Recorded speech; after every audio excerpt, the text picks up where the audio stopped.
मैं सलाम करता हूं MIM के जिम्मेदार असदुद्दीन ओवैसी साहब को। मैं सलाम करता हूं वारिस पठान को, जिस बंदे ने रात में जैसी खबर सुनी दौड़ के गया, सलमान अजहरी से मुलाकात की और फरमाया मुफ्ती साहब तन्हा नहीं हो, असदुद्दीन ओवैसी आपके साथ है, अकबरुद्दीन आपके साथ है, वारिस पठान आपके साथ है। मैं उन लोगों से कहता हूं जो आज तक कह रहे हैं नहीं MIM बी टीम है, अरे बी टीम वाले रसूलुल्लाह की नामूस पर खड़े कैसे हो सकते हैं? बी टीम वाले जिनको आप कह रहे हो ईमान का सौदा कर लिया गैरों के साथ, शर्म करो शर्म। असदुद्दीन ओवैसी एक आशिक रसूल का नाम है, एक मर्द कलंदर का नाम है। हिंदुस्तान की सरजमीन पर मुसलमानों का अगर कोई कायद है, कायदे हिंदुस्तान में अगर कोई है तो वो असदुद्दीन ओवैसी है।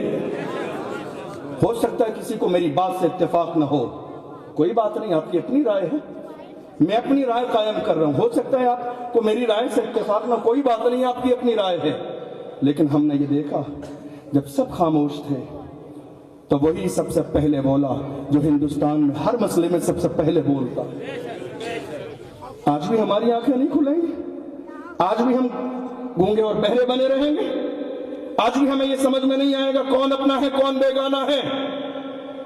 दरअसल बात यह है MIM के लिए ये जो नारा दिया ना, ये बी टीम है, ये नारा भी दुश्मनों ने दिया है मुसलमानों को। क्यों? कि अगर बी टीम नहीं कहेंगे तो लोग इनके करीब हो जाएंगे, इसलिए लोगों को बता दो नहीं ये बी टीम है, ये तुम्हारी नहीं हमारी है।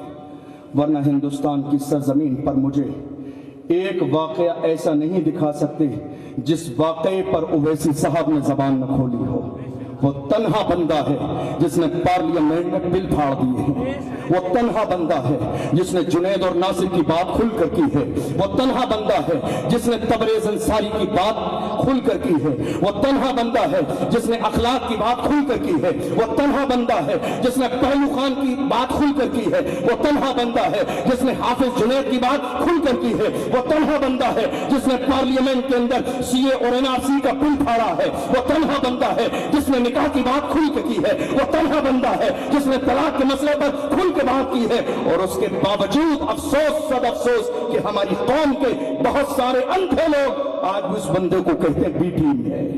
गौर करो जरा, एक सलमान को अंदर कर देने से दीन का काम नहीं रुकने वाला, एक सलमान को अंदर कर देने से हमारे शरीयत पे फर्क नहीं पड़ेगा, लेकिन तुम्हारी सेहत पे फर्क जरूर पड़ेगा।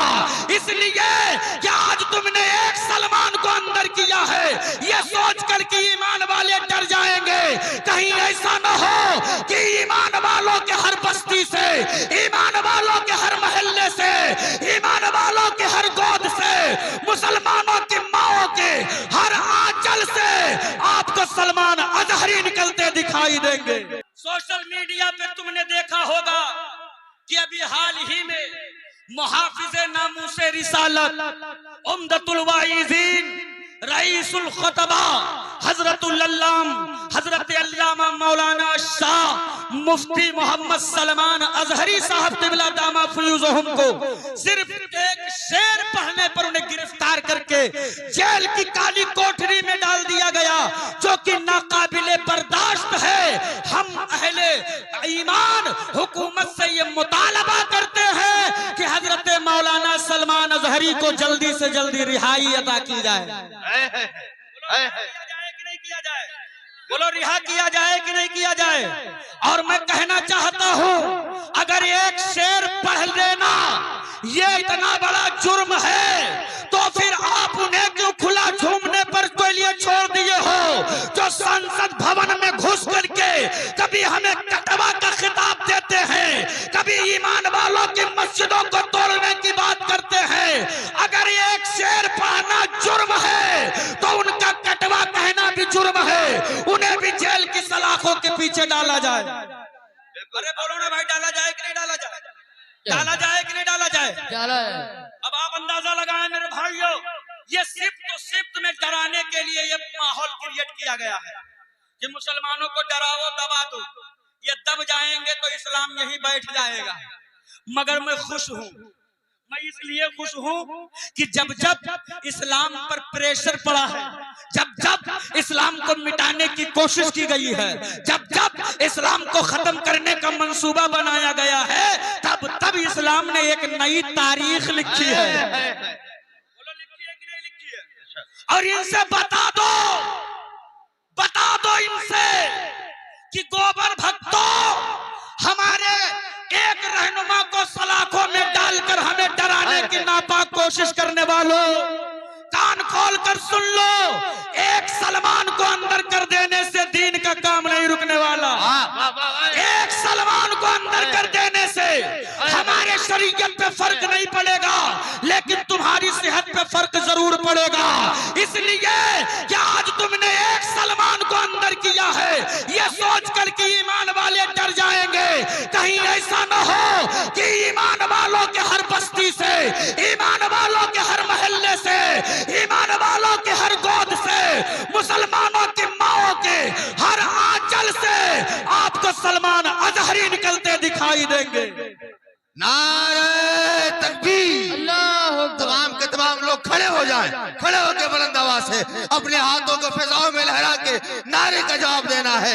नारे तकबीर, नारे रिसाला, मसलके आला हजरत, लब्बैक या रसूल अल्लाह, लब्बैक लब्बैक लब्बैक या रसूल अल्लाह, लब्बैक लब्बैक लब्बैक या रसूल अल्लाह, लब्बैक लब्बैक लब्बैक या रसूल अल्लाह, लब्बैक लब्बैक लब्बैक या रसूल अल्लाह, लब्बैक लब्बैक लब्बैक या रसूल अल्लाह। मचल के बोले सुभान अल्लाह, सुभान अल्लाह। आप बैठे और अपने इसी बेदारी का मुजाहरा करें और सुने।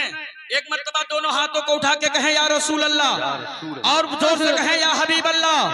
एक सलमान को अंदर कर लेने से इस्लाम नहीं मिटने वाला। अरे इस्लाम को मिटाने के लिए, इस्लाम को मिटाने के लिए तो मुसलमानों के लिए पर वो जुल्म किया गया है कि आज भी तारीख के सफाहात रोते नजर आ रहे हैं, आज भी रो रहे हैं। इस्लाम को मिटाने के लिए इस जमीन पर लड़ाकू भी आया है। अरे बोलो ना, हलाकू भी आया है, फिरौन भी आया है, शद्दाद भी आया है, अबू जहल भी आया, उतबा भी आया, शैबा भी आया, यजीद भी आया। लेकिन तारीख पलट करके देख, जो इस्लाम मिटाने चले थे वो खुद मिट गए हैं, मगर इस्लाम का वही रंग आज भी दिखाई देता है। बोलो दिखाई दे रहा है कि नहीं दे रहा है? दिखाई दे रहा है कि नहीं दे रहा है? ये सिर्फ और सिर्फ तुम्हें डराने की नापाक कोशिशें हो रही हैं। तुम इनकी आंखों में आंखें डालकर बता दो गोबर भक्तों, हमें मदीने वाले के गुलामों को डराने की कोशिश न करना, इसलिए कि तेरे बाप दादा ने खूब डराया हमको, खूब डराया हमको। हक तो यह है कि हमारे खून से दरियाए दजला का पानी लाल कर दिया, मगर इस्लाम न मिटा। हकीकत तो यह है कि ईमान वालों के सर काट करके मीनारे तारवीर किए गए हैं, मगर इस्लाम न मिटा है। हकीकत तो यह है करबला में 72 नौजवानों को, 72 नुफूस कुदसिया को काटा गया है, मगर इस्लाम न मिटा है। और ईमान वाले कभी नहीं डरे हैं। ये ईमान वालों, इनके आंखों में आंखें डालकर बता दो, हम मुस्तफा के दीवाने सलमान अजहरी के साथ हैं। हमें बिल्कुल धमकी मत देना, हमें डराने की कोशिश न करना, इसलिए कि हमारे बुजुर्गों ने हमारी तरबियत की है कि जिंदगी ये नहीं है किसी के लिए, जिंदगी है नबी की, नबी के लिए। ना समझ मरते हैं जिंदगी के लिए, जीना मरना है सब कुछ नबी के। नारे तकबीर, नारे रिसाला, मसलके आला हजरत, जिंदाबाद, उर्से मुक़द्दर, जिंदाबाद। मौत से वो डरे जिसे अगले जन्म में कुत्ता बिल्ली चूहा बनने का डर हो। हम तो बस एक ही जिंदगी लेकर पैदा हुए हैं, वो भी अपने मुस्तफा के लिए पैदा हुए हैं। जिएंगे तो नबी के लिए, मरेंगे तो नबी के लिए। अरे बोलो ना, मरेंगे तो नबी के लिए। लेकिन ये जवानों, अपनी जवानियों पे इतराओ मत, बिल्कुल इतराने की जरूरत नहीं है। इसलिए कि अगर तुम बेदार होते तो आज जो दुनिया तुम पर भौंक रही है, भौंकने की जरूरत न करती। जब तक हम बेदार थे ना, जब तक हम बेदार थे, कोई भी कौम हो, कहीं की भी इंसानियत जो है, कहीं के भी लोग हो, कितना बड़ा भी जालिम हो, ईमान वालों पर एक बात बोलने के लिए 1000 मर्तबा सोचता था तब बोलता था। हक है। लेकिन आज सुबह उठते हैं, मूत्र का सेवन करते हैं और फिर मुसलमानों के खिलाफ बोलना शुरू कर देते हैं। हक है, हक है। ये हाल है आज। ये मौका किसने दिया है? ये मौका हमने, तुमने, हम सब ने मिल करके दिया। बोलो दिया है कि नहीं दिया है? ये मौका हमने दिया है, हमने। इनकलाब हमेशा जवान लाते हैं, जवान। और जो जवान खुद गुमराही की राह पे चल रही है, उस जवान को कभी इनकलाब नहीं बल्कि उनके मुकद्दर में गुलामी लिख दी जाती है। आज मेरे कौम का जवान गुमराही के दलदल में फंसा हुआ है। यही वजह है कि आज तुम्हारे गले में गुलामी का तौक डाल दिया गया है और तुम दुनिया की गुलामी करते नजर आ रहे हो। यही ईमान वालो, यह दुनिया तेरे बाजुओं पर थर्मामीटर लगाकर रिसर्च कर रही है। क्या है मुसलमान? कितना है मुसलमान? कौन है मुसलमान? कितनी ताकत बची है इनके अंदर कि माल इनका लूट लो, घर इनका फूंक दो, बेटे इनके काट दो, मगर ईमान वाला अपने नबी से दूर क्यों नहीं हो रहा है? बोलो हो रहा है? नहीं हो रहा है। सोचा था एक सलमान को अंदर करेंगे तो जो बाहर करोड़ों सलमान हैं ये सब खामोश होकर के अपने अपने छुपने की गुफाएं तलाश करेंगे। लेकिन जब इन्होंने गर्दन में हाथ डाला तो इन्हें पता चल गया कि मियां हमने बहुत गलत जगह हाथ डाल दिया है। इसलिए कि जो सोए थे सब बेदार होकर रोड पर आ गए और बता दिया कि नबी के दीवाने को एक खरोच आई तो याद रखना हम सब भी अपनी जान कुर्बान करने को तैयार हैं। हम मुस्तफा के नामूस के लिए अपनी जान दे सकते हैं, इसलिए कि हम दुनिया में बेलौस जिस जात से मोहब्बत करते हैं वो जात आमना के लाल मोहम्मदुर रसूलुल्लाह की जात पाक। बता दो, हम अपने बच्चों से ज्यादा, अपनी बीवी से ज्यादा, अपने माँ बाप से ज्यादा, अपने अहलो अयाल से ज्यादा जिससे प्यार करते हैं वो मदीने वाले आका है। सुभान अल्लाह। है कि नहीं है? तो सलमान अजहरी साहब को रिहाई मिलनी चाहिए कि नहीं मिलनी चाहिए? अरे बोलो ना भाई, मिलनी चाहिए कि नहीं मिलनी चाहिए? आप सब दुआ करें कि अल्लाह रब्बुल इज्जत उन्हें जल्द से जल्द रिहाई अता फरमाए। आमीन। और बिल्कुल कानून को हाथ में मत लीजिएगा। आप मुल्क के आईन को बिल्कुल मद्देनजर रखिए।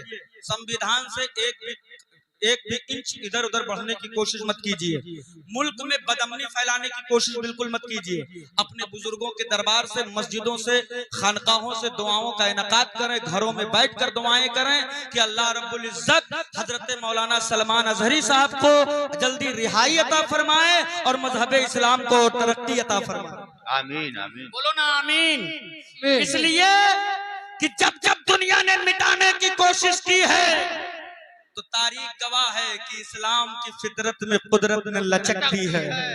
जितना ही दबाओगे उतना ही ये उभरेगा। बोलो उभरेगा कि नहीं?